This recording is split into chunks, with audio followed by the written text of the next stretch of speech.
আসসালামু আলাইকুম, welcome back to my channel. আশা করি আপনারা সকলে ভালো আছেন আল্লাহর রহমতে এবং আপনাদের দোয়ায় আমি আলহামদুলিল্লাহ ভালোই আছি। আজকের রেসিপিতে থাকবে চিকেন দো পেঁয়াজা। বন্ধুরা, আমি জানি না এর নামকরণটা কেন দো পেঁয়াজা, তবে আমার ভাবনাতে মনে হয় এই রেসিপিটাতে দুইভাবে পেঁয়াজটার ব্যবহার হবে বলে এই রেসিপিটার নাম দো পেঁয়াজা।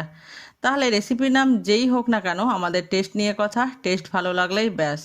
চলুন তাহলে দেখা যাক। এখানে নিয়েছি আমি 50 গ্রাম টক দই, দিয়ে দিলাম কাঁচা জিরে গুঁড়ো, কাঁচা ধনে গুঁড়ো, হলুদ গুঁড়ো,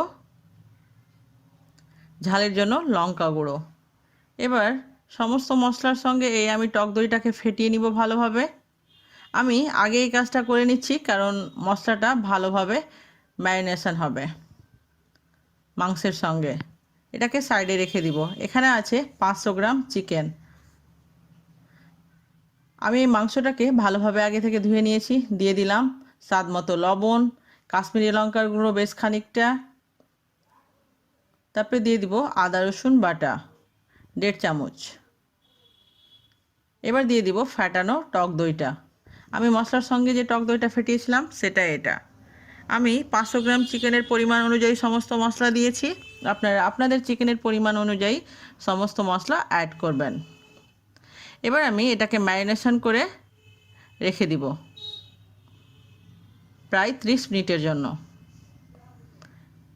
এবার 30 মিনিট পরে আমি কড়াই চাপিয়ে দিয়েছি।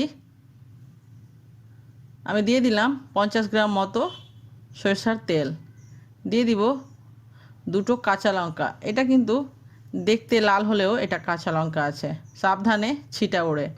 দিয়ে দিলাম গোটা জিরে, তারপরে দিয়ে দিব দুটো মিডিয়াম সাইজের পেঁয়াজ কুচি। পেঁয়াজটাকে ভালোভাবে হালকা গোল্ডেন ব্রাউন করে ভেজে নিতে হবে।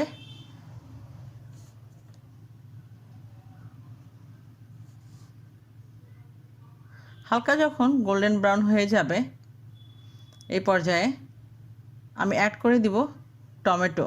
আমি এখানে দুটো টমেটো নিয়েছি আর এইভাবে আমি কুচো করে নিয়েছি। মাঝখানের যে বিচিগুলো হয় ওগুলো আমি বের করে ফেলে দিয়েছি। এবার আমি টমেটোটা গলে যাওয়ার জন্য সামান্য পরিমাণ লবণ অ্যাড করব। আবার আমি এটাকে নেড়ে চেড়ে ভালোভাবে কষিয়ে নিব। চুলোর আঁচটাকে রেখেছি মিডিয়াম টু লো হিটের মধ্যে। টমেটোগুলো হালকা ময়েস্ট হয়ে গেছে, মানে হালকা সিদ্ধ হয়ে গেছে। এবার আমি দিয়ে দিব ম্যারিনেশন করা চিকেনটা। পাত্রে যে মশলাটা লেগে আছে সেটাও আমি দিয়ে দিব। ভালোভাবে নেড়ে নিব।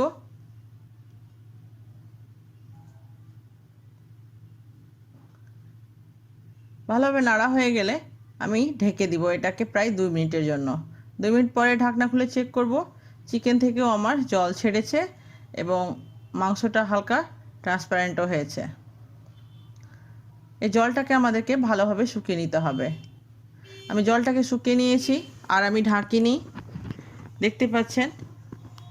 এবার আমি আরও হালকা চুলোর আঁচটাকে লোয়ে রেখে এই মাংসটাকে কষিয়ে নিব।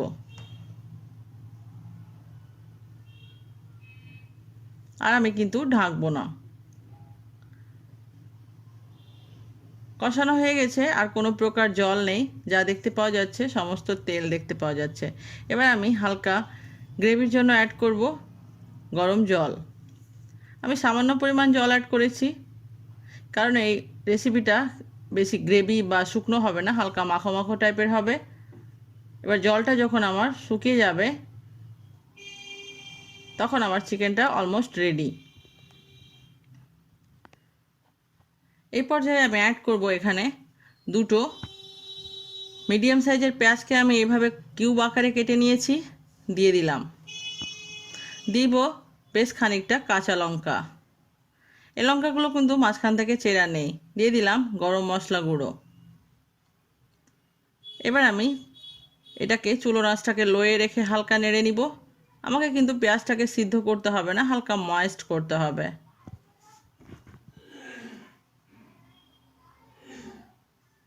নেড়ে নিব এটাকে।